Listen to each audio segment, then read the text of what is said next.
एक minute sir, आज नोएडा में पहला जिंदाबाद जिंदाबाद जिंदाबाद जिंदाबाद। ये सब यूथ है, पीछे खड़े हो गए, पीछे बोलो भाई, ऐसे पीछे बोलो, आजा।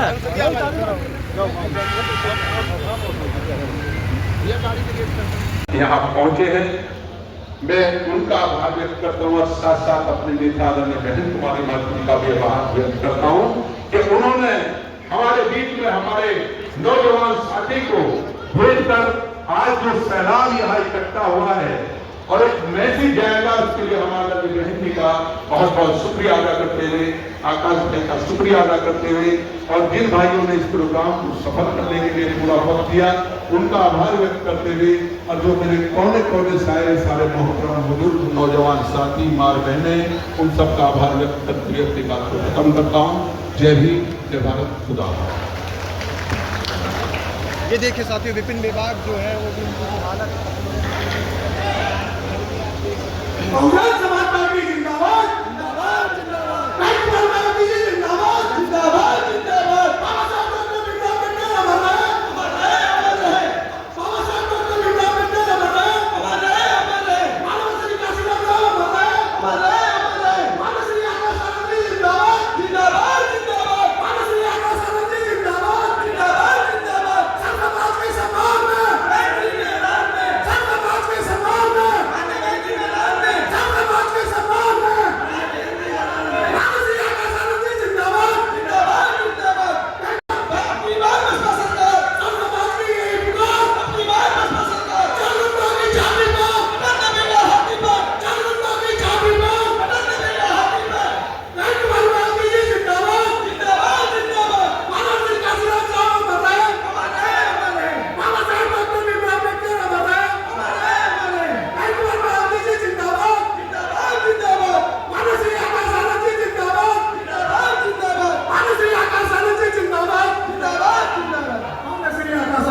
तौर पर ये देखिए हमारा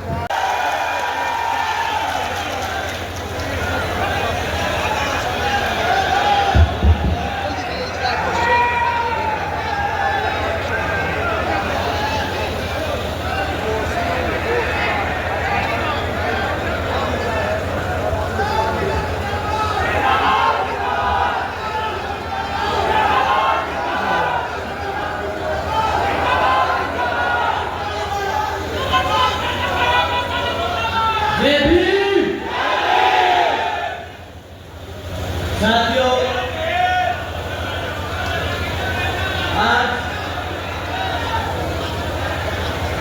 आज यहाँ आप सब खासकर हमारी माताएं बहनें, हमारे बड़े बुजुर्ग और इतनी बड़ी संख्या में मौजूद मेरे सभी युवा साथी, आप सब आज इतनी बड़ी संख्या में यहाँ इकट्ठा हुए अपनी आदरणीय बहन जी के विश्वास पात्र, आपके अपने विधानसभा जेवर से बहुजन समाज पार्टी के उम्मीदवार सतवीर सिंह नागर जी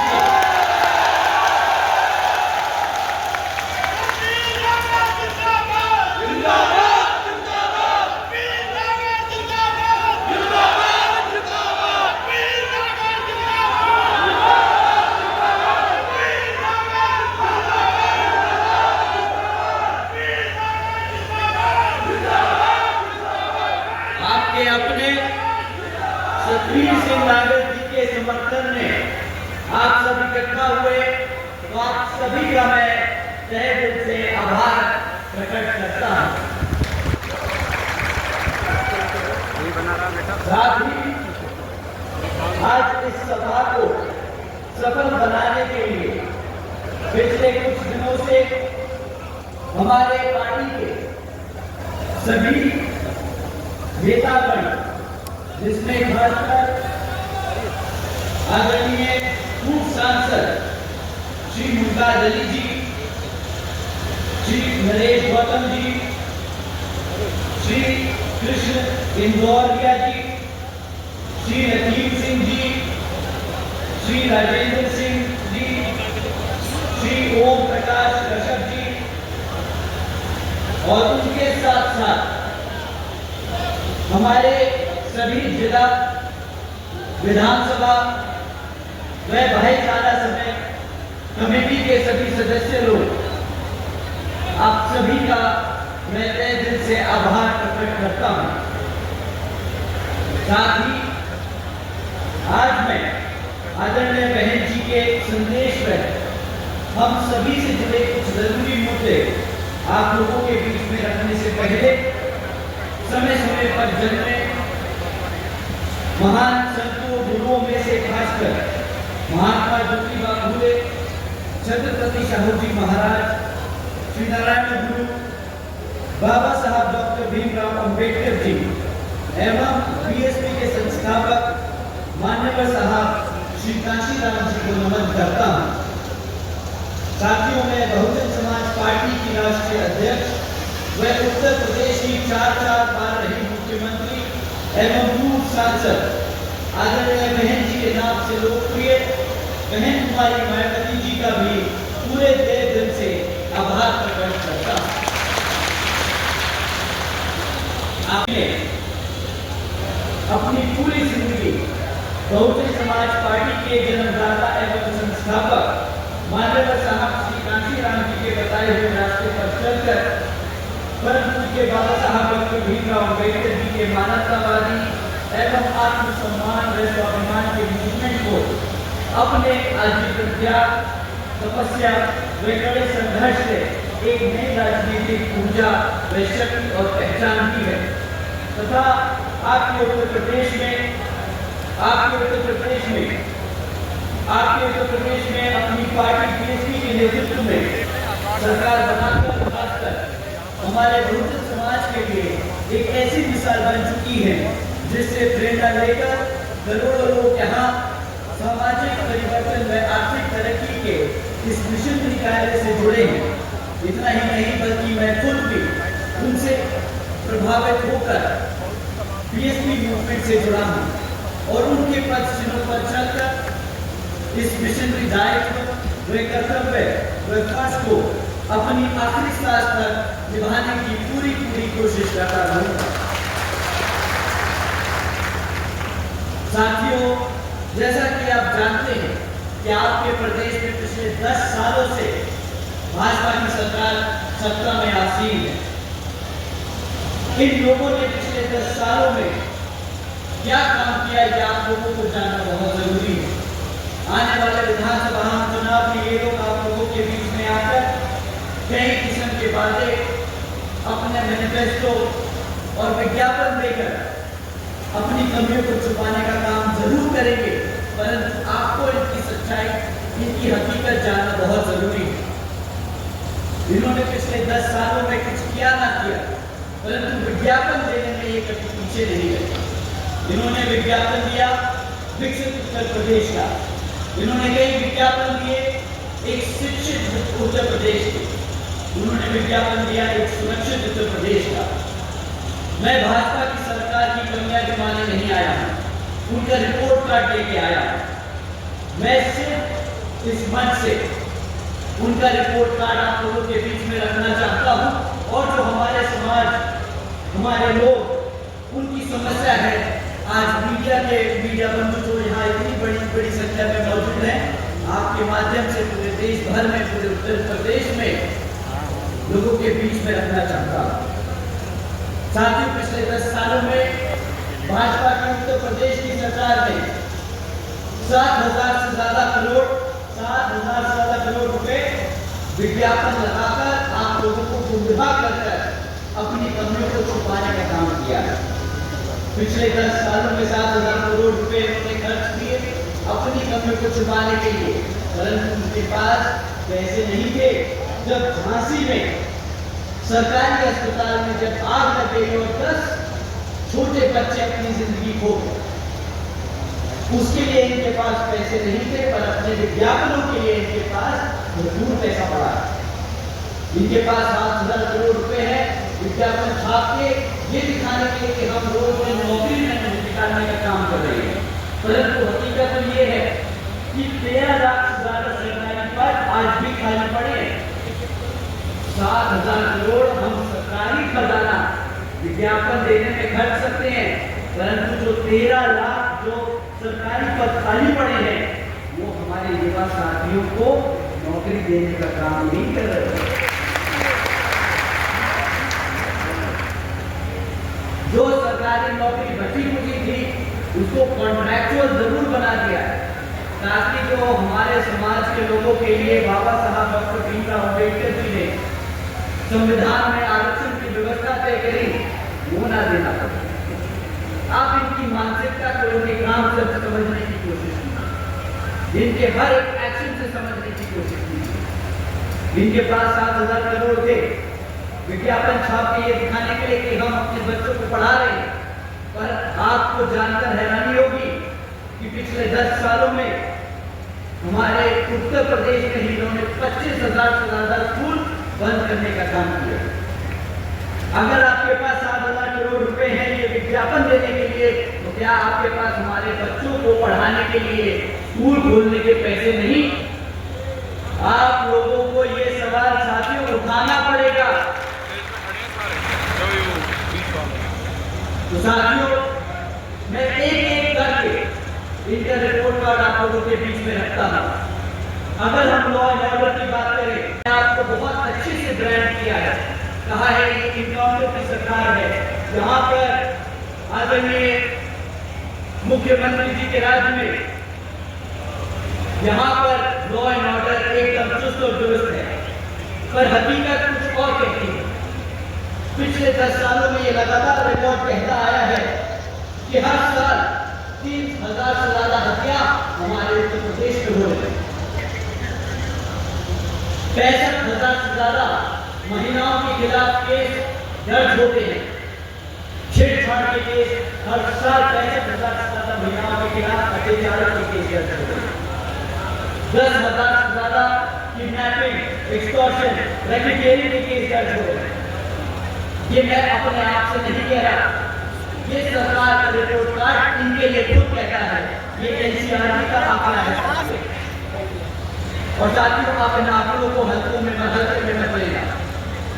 वो 3,000 हत्याएं, वो 65,000 महिलाओं के खिलाफ अत्याचार, वो 10,000 केस जहां पर किडनैपिंग और एक्सटॉर्शन का काम हुआ, साथियों ये आंकड़े नहीं है।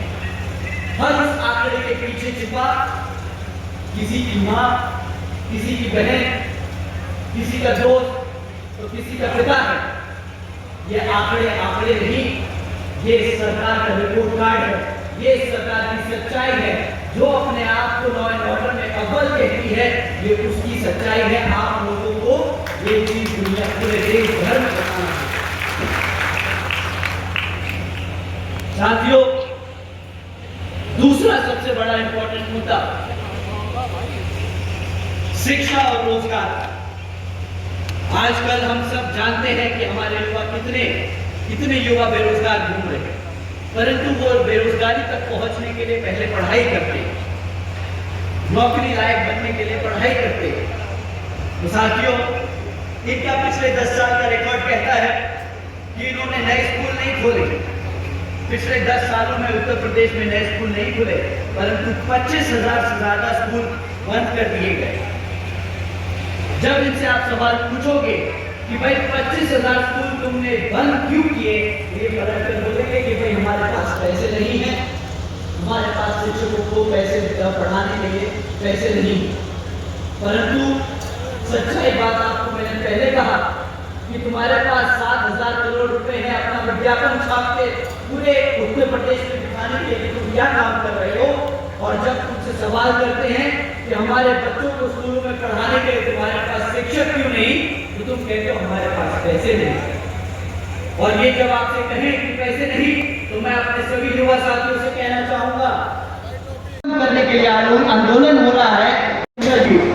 हर मुश्किल हालात में अगली बहन जी के साथ खड़े रहे, लेकिन उन्होंने भी कभी राज्यसभा या लोकसभा के सम्मानित साथियों, कार्यक्रम को आगे बढ़ाते हुए मैं साथियों आज सतबीर नागर जी जो इस कार्यक्रम के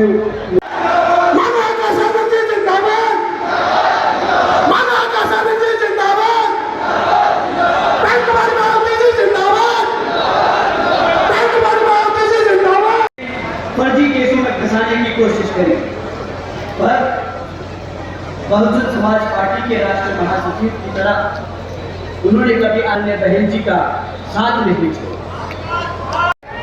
इन लोगों के बारे में, इनकी हरकतों के बारे में आए दिन रोज ट्वीट करके हमारे समाज को आगाह करने की कोशिश करती हैं। वो बताती है कि किस तरह इनकी हरकतें हमारे समाज को धोखा देने का काम करती हैं। तो साथियों, एक और चीज आदरणीय, जो लोग दोषी थे उनको पकड़कर जेल में डालने की बजाय, इंसाफ दिलाने की बजाय उसको एक ऐसा रूप दे दिया कि वो इतना खतरनाक दंगा बन गया जहां पर 40 से ज्यादा लोगों ने अपने हाथ से जान खो दी। और पूरे प्रदेश में उस साल ये एक लौता इंसिडेंट नहीं है। सपा की सरकार थी और सत्ता में आते ही एक छोटे से छेड़छाड़ के विरोध को एक ऐसी हरकत हुई कि जिसमें छेड़छाड़ की वो विवाद था, उसको इतना उन्होंने आग दी, उसको रिजॉल्व करने की बजाय कि एक तरफ आजकल दिल्ली में जंतर मंतर पर आरक्षण हटाओ आंदोलन चल रहा है, वहां पर श्री राहुल गांधी जी या कांग्रेस का कोई भी नेता आज तक नहीं गया। रहते सब दिल्ली में है, परंतु कोई गया क्या? आपके आरक्षण के लिए जब आंदोलन हो रहा है तो 3 लाख रुपए हुआ करती थी, उसे भी बढ़ाकर 5 लाख रुपए कर दिया। और आप तो जानते ही हैं कि आदरणीय बहन जी ने गन्ना खरीदी के दाम रातों रात दुगने कर दिए थे और हमारे किसान भाइयों को मुफ्त में बोरिंग और सस्ती बिजली के कनेक्शन भी करा के दिए। तो साथियों, बहन जी के गवर्नेंस मॉडल के तहत चलकर भाजपा की सरकार ने प्रदेश के सभी समाज का पार्टी है जो सिर्फ कहती नहीं कि हम सब समाज को लेकर चलते हैं, वो उस पर अमल भी करती है। हम सब जानते हैं कि अभी कुछ समय पहले हमारे जो सिटिंग विधायक थे श्री उमाशंकर जी, उनका निधन हो गया। वे बीएसपी के विधायक, आदरणीय बहन जी के छोटे भाई और एक सच्चे क्षत्रिय। उन्होंने जीवन के आखिरी समय तक बहन जी का साथ नहीं छोड़ा। उन्होंने अपने आखिरी में बहन जी का साथ नहीं छोड़ा। बहुत मुश्किलें आई, सभा के सदस्यों को पढ़ाने के लिए खर्च करें। उन्होंने इतना ही नहीं, 6 engineering colleges, 2 homeopathic colleges, 6 universities, 200 से अधिक ITI इंटर डिग्री कॉलेजेस, 100 से अधिक ITI, 550 से ज्यादा हाई स्कूल और 5,500 से ज्यादा प्राइमरी स्कूल बनाने का काम किया ताकि हमारे बच्चे जगह जगह जाकर पढ़ लिख सके। इतना ही नहीं, आदरणीय बहन जी ने सरकारी हॉस्टल्स में 27% आरक्षण की व्यवस्था तय करी हमारे ओबीसी समाज के छात्रों के लिए। और उसके साथ साथ जहां पर बहन जी ने बच्चों को पढ़ने लिखने के लिए स्कूल और कॉलेजेस बनाए, उसके साथ साथ जो हमारे यहाँ पर प्रदेश में भूमिहीन लोग हैं उनको 3-3 एकड़ के मुफ्त में सरकारी पट्टे देकर उन्हें मालिकाना हक दिलाकर उनको रोजगार देने का काम किए हैं। हम पीडीए का नारा देते हैं कि जिसमें वो कहते तो है, अब पता नहीं आज क्या चल रहा है, आज क्या ट्रेंड में है। पहले कहा कि पी से पिछड़ा वर्ग है, जब उन्होंने देखा कि ब्राह्मण समाज तेजी से बसपा की तरफ चल रहा है तो पी को पीड़ित से हटा के पंडित बना लिया। तो आज पता नहीं क्या ट्रेंड में है, वो पी से कुछ और हो जाएगा। तो जो बहन जी ने कहा इनके लिए कि जिसकी नीति समय के साथ राजनीति फायदे के लिए देखकर बदल दी जाए, वो कभी भी सर्व समाज या पिछड़े समाज, दबे हुए कुचले हुए लोगों के लिए सही में वो कभी भी मेहनत या उनके हितों की बात नहीं कर रहा, वो सिर्फ और सिर्फ अपनी कुर्सी की बचाने की बात कर रहा है। साथियों, आप लोगों को इनकी हरकतों से समझना होगा कि वो कर क्या रही है, वो चाहते क्या है। आदरणीय बहन जी आपको समय समय पर आगाह करती आई है। इसी का एक और एग्जाम्पल मैं आप लोगों के बीच में रखता हूँ। मुझे लग रहा है कि जोश ज्यादा है और अब की बात बिल्कुल भी कंजूसी नहीं होनी चाहिए, ना तो तालियों में और ना ही हमारा हौसला बढ़ाने में। ठीक है, आइए भैया चलो। हाँ?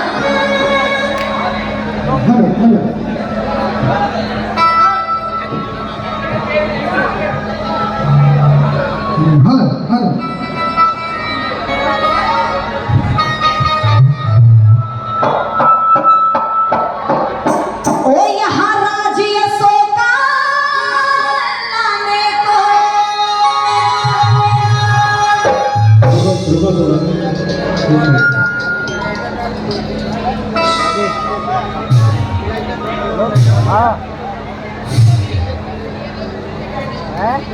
वो जंग अभी भी जारी है। पहुंच चुके हैं। वो लाखों करोड़ों साथियों, मैं सभी साथियों को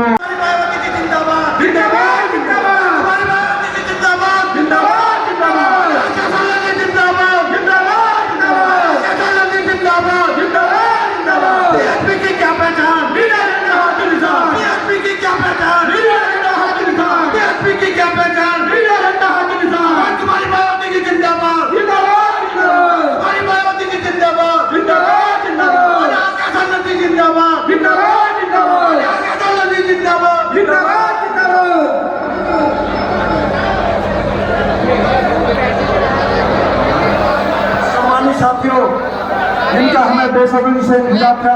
साथियों, माननीय मुख्यमंत्री जी, माननीय आकाश आनंद जी, राष्ट्रीय संयोजक डीएसपी साथियों हमारे बीच में पहुंच चुके हैं। मैं सभी साथियों से अनुरोध करूंगा, जोरदार तालियों के साथ उनका स्वागत करें।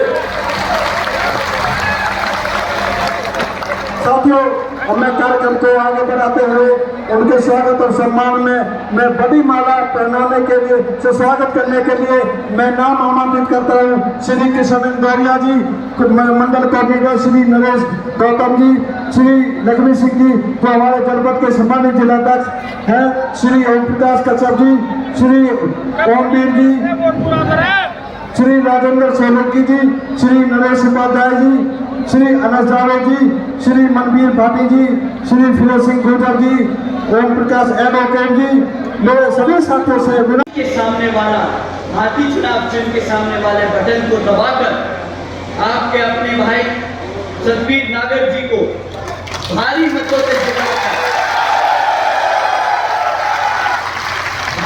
से जिताकर लखनऊ भेजने का काम करना होगा और ताकि आपके सतबीर नागर जी अपना काम कर सके आदरणीय बहन जी को 5वीं बार मुख्यमंत्री बनाने के लिए। साथियों, आप सब ने इतनी देर तक आदरणीय बहन जी के काम, भाजपा की कमियां, सपा के और कांग्रेस के एक्चुअल असली कार्यों को समझने के बाद अब इतनी देर से आप लोग बैठे रहे, आप लोगों ने इतने ध्यान से सुना, आप सभी का मैं तहे दिल से धन्यवाद करता हूं। मैं एक बार फिर से पार्टी के सभी छोटे बड़े पदाधिकारी एवं नेतागण, बीवीएफ के नौजवान साथी, हमारे मीडिया के सभी पत्रकार बंधु और हमारे पार्टी के मेहनत कर कार्यकर्ता, आप सभी का मैं तहे दिल से धन्यवाद और आभार प्रकट करता हूँ। अपनी बात यही समाप्त करते हुए, दोनों पार्टियां एक ही सिक्के के दो पहलू हैं साथियों। कांग्रेस गई तो बीजेपी, बीजेपी गई तो कांग्रेस, काम एक जैसे ही हमारे समाज के लिए उतनी ही गंदी नजर से ये लोग काम करते हैं, गंदी नजर से देखते हैं, हमसे घृणा करते हैं, हमारे लोगों को दबाने का काम करते हैं। दोनों ही पार्टियां एक ही थाली के चट्टे बट्टे हैं, ध्यान रखिएगा, ये दोनों अलग नहीं। कांग्रेस पार्टी आज बाबा साहब का नाम लेती तो है, संविधान की सुरक्षा की बात कहती है, लेकिन इतिहास गवाह है कि इसी कांग्रेस पार्टी ने बाबा साहब डॉक्टर भीमराव अंबेडकर जी को जीते जी उनका कितना अपमान किया, ये सब आप सब जानते हैं और इतिहास भी जानता है। उनका वो कभी भी जीते जी सम्मान नहीं कर पाए। उन्होंने पूरी कोशिश करी कि बाबा साहब डॉक्टर भीमराव अंबेडकर जी लोकसभा ना पहुंच सके। उन्होंने उन्हीं के सेक्रेटरी को उनके खिलाफ खड़ा किया और सरकारी मशीनरी इस्तेमाल कर बाबा साहब जी और डॉक्टर भीमराव अंबेडकर जी को हराने का काम किया। ये वही कांग्रेस पार्टी है जो आज कहती है हम आपके संविधान की सुरक्षा करेंगे। साथियों, इनकी ये हरकतों के बाद भी बाबा साहब डॉक्टर भीमराव अंबेडकर जी निराश होकर घर नहीं बैठे, वो फिर से लड़े और फिर वो संविधान लिखे और लोकसभा पहुंचे।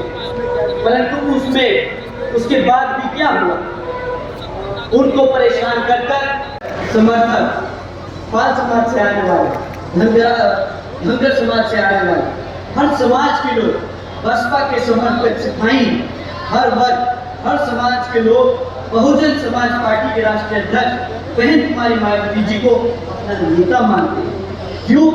क्योंकि आदरणीय बहन जी ही हर मुश्किल समय में हर समाज के साथ हमेशा कंधे से कंधे मिलाकर खड़ी रही। आज भी आदरणीय बहन जी दिन रात मेहनत कर अपने समाज के लोगों के लिए आवाज उठाने का काम कर रहे हैं। आदरणीय बहन जी आज भी आपके लोगों, हमारे समाज के लोगों के लिए, हमारे युवा साथियों के लिए, हमारे बच्चों के लिए, उनकी शिक्षा के लिए, उनके रोजगार के लिए, उनके आरक्षण के लिए दिन रात मेहनत कर हमारे विपक्ष में जो बैठे विपक्षी नेता हैं, सपा के लोग हैं, कांग्रेस भाजपा, उन्हें आए दिन घेरने में कोई कसर नहीं छोड़ती। तो साथियों, अगर आप पूरे प्रदेश में, पूरे देश में, किसी भी देश में, पूरे देश में आपको एक कोने से दूसरे कोने तक जाकर अगर आदरणीय बहन जी के बारे में पूछेंगे तो उनके पास अच्छा कहने के अलावा कुछ नहीं, क्योंकि बुरा कुछ करा नहीं तो अच्छे के अलावा बोले तो क्या बोले। तो साथियों, इसीलिए इस बार आप लोगों के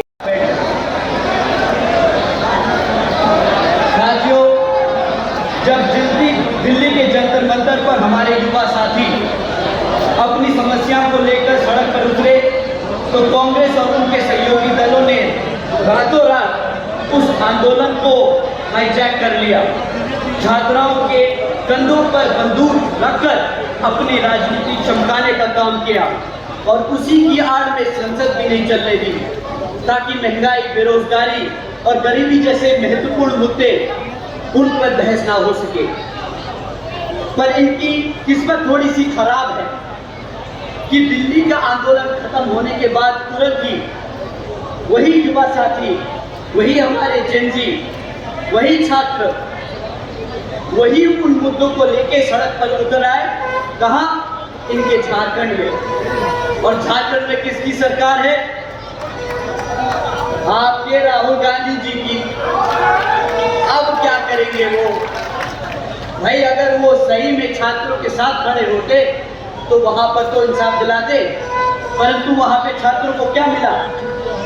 लाठीचार्ज, गैस के गोले, उठा के जेल में डाल दिया, FIR करी। यहाँ पर कनॉट प्लेस में, यहाँ पर दिल्ली में कनॉट प्लेस में तो युवा साथी के लिए लड़ते रहे कि उसकी FIR दर्ज करो, यहाँ पर नाटक करते रहे, पर उनके ही प्रदेश में जहाँ पे उनकी सरकार चल रही है वहाँ पे युवा साथी के साथ अत्याचार कर रहे हैं, वो उन्हें नहीं दिखता। साथियों, ये है दोगलापन, ये है कांग्रेस पार्टी का दोगलापन।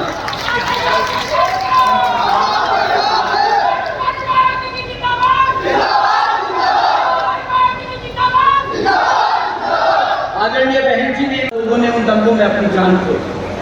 साथियों, ये है लॉ एंड ऑर्डर सपा की सरकार। जो गलत हो रहा है उसको रोकने की बजाय उसको आग देते हैं, उसमें घी डालते हैं और पूरे देश और पूरे प्रदेश में हमारे समाज को बांटने के लिए जो इनसे बनता है वो काम करते। इतना ही नहीं, आदरणीय बहन जी ने 2012 तक की सरकार में हमारे वहां संतों गुरुओं के नाम पर कई जिले रखे। वो इस इच्छा से रखे कि हमारे समाज के लोग जब हमारे महापुरुषों के नाम को लेंगे, चाहे वो जिले के नाम हो, स्कूलों के नाम हो, तो वो उनको याद करेंगे, उससे कनेक्ट करेंगे, उससे सीखेंगे। परंतु इन्होंने आके क्या किया? इन्होंने सरकार में आते ही वो सारे नाम बदलने का काम किया। आप लोग जानते हैं कि काशीराम नगर को वापस कासगंज कर दिया, छत्रपति शाहू जी महाराज नगर को वापस गौरीगंज कर दिया, ज्योतिबा फुले नगर को वापस अमरोहा कर दिया। साथियों, ये फिर नामों को वापस नहीं किया, ये खाली नाम वापस करने का एक्शन नहीं था, ये हमारे समाज के लोगों को अपने महापुरुषों से जो चीज जोड़ती है उससे दूर करने का काम किया। एक तरफ तो समाजवादी पार्टी के अखिलेश यादव जी, श्री अखिलेश यादव जी पीटीए कहते हैं, नारा देते हैं, और दूसरी तरफ उसी समाज के लोग, उन्हीं समाज के महापुरुषों, संतों, गुरुओं का जो जिससे वो रिलेट करे, उनको और उनके ही समाज से दूर करने का काम और एक्शन लेते हैं। साथियों, एक तरफ भाजपा, कांग्रेस और सपा की ये सरकारें हैं जो ऐसे काम करती हैं जो आप लोगों के हित में नहीं, पर आपके लोगों को, हमारे लोगों को, हमारे समाज के लोगों को दबाने के, कुचलने के, आपस में बांट के झगड़ाने में उसके काम करती है। और दूसरी तरफ आपकी आदरणीय बहन कुमारी मायावती जी हैं, जिनकी सरकार के दौरान उन्होंने सिर्फ संविधान को मानते हुए सर्व समाज को एकजुट रखने के लिए नीतियां बनाकर उस पर अपनी सरकार चलाई। उन्होंने अपने बच्चों को, हमारे समाज के बच्चों को शिक्षा देने का काम किया। उन्होंने सावित्रीबाई फुले शिक्षा योजना चलाई। उन्होंने 7 लाख से ज्यादा बच्चियों को पढ़ाने का, 7 लाख से ज्यादा बच्चियों को मुफ्त में शिक्षा देने का काम किया। 600 करोड़ रुपए थे तब सत्ता के। जारी है और तालियों के साथ में चलेंगे सभी। वो दिल्ली होगी एक दिन तुम्हारी, दिल्ली होगी अब तो तुम्हारी, एक दिन होगी हमारी है। कौन कौन चाहता है कि दिल्ली पर राज इस बहुजन समाज पार्टी का हो जाए? चाहते हो ना? दिल्ली की तो छोड़ो, पूरे देश पर राज करना चाहते हो? उठा लो ना हाथ बिल्कुल सीधे, हाँ जी उठा लो ना हाथ बिल्कुल सीधे, और मीठी मीठी ताली के साथ चल रहा है। लाखों करोड़ों चमकों पर तो मायावती ही भारी है, लाखों करोड़ों चमकों पर तो मायावती ही भारी है। ओ यहाँ राज्य सोता लाने को, यहाँ राज्य सोता लाने को जंग हमारी जारी है। और कहना है लाखों करोड़ों चमचों पर तो मायावती ही भारी है, लाखों करोड़ों चमचों पर तो मायावती ही भारी है। तालियों के साथ सभी पीछे तक।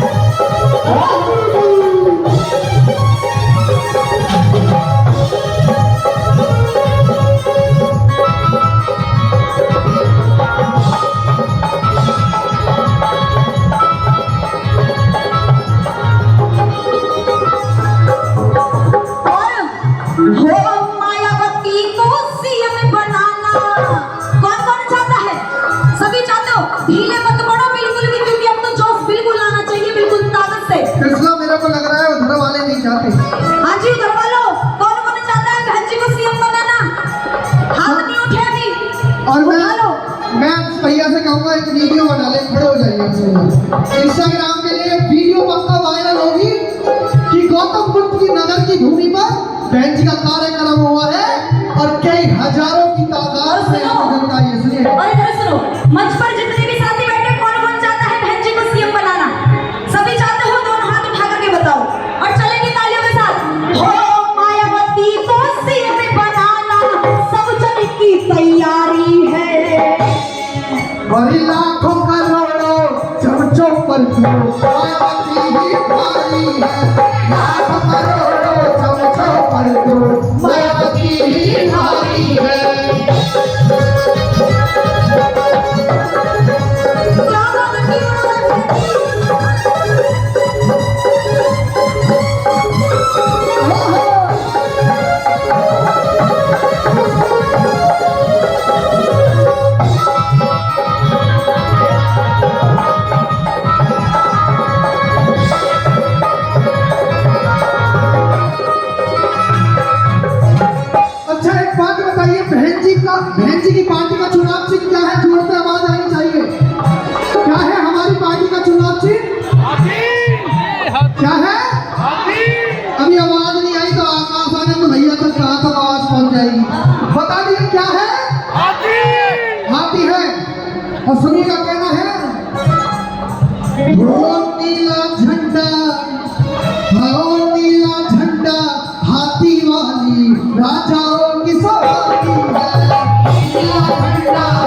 दीवानी राजाओं की सवारी है।